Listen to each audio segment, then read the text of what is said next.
তাহলে বন্ধুদেরকে বলো আজকে কি রান্না করছো। হাই বন্ধুরা, দেখো আমি আজকে কী রান্না করছি। এখানে হচ্ছে শিং মাছের ঝোল হবে আমার বাবুর জন্য।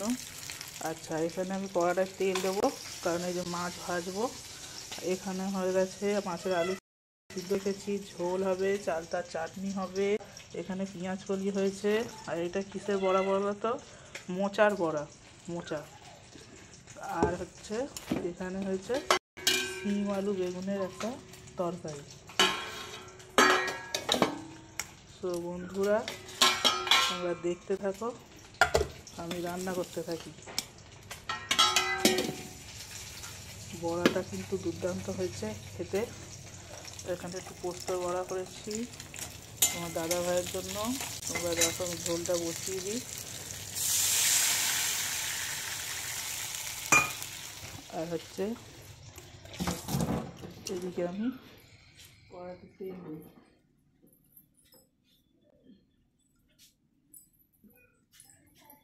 কড়াতে তেল দিয়ে দিচ্ছি।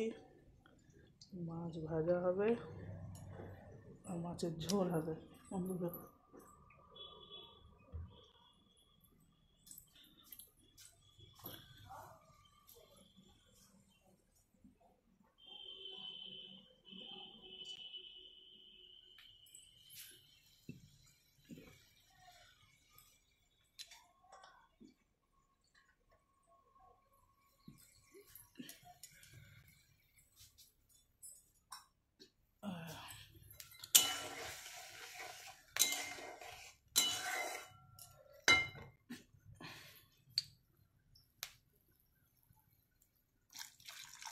দেখো বন্ধুরা, মাছ ভাজতে স্টার্ট করবো। তেলটা মনে হয় একটু গরম হতো।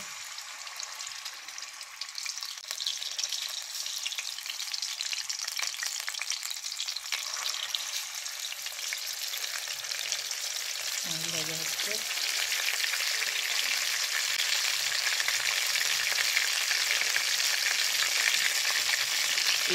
খেতে যাও, চলে আসো। আমি তাদেরকে খাওয়াবো আজকে নিজের হাতে। আমি যদিও রোজই নিজের হাতে রান্না করি।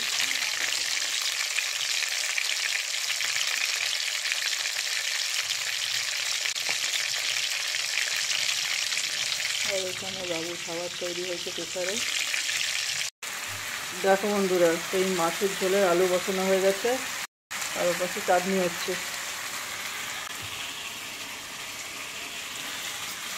এবার আমি গরম জল ইউজ করছি, যেটাতে আলু সিদ্ধ করেছিলাম সেই জলটা দিয়ে দিচ্ছি। দেখো বন্ধুরা, কালারটা শুরু দেখাতো।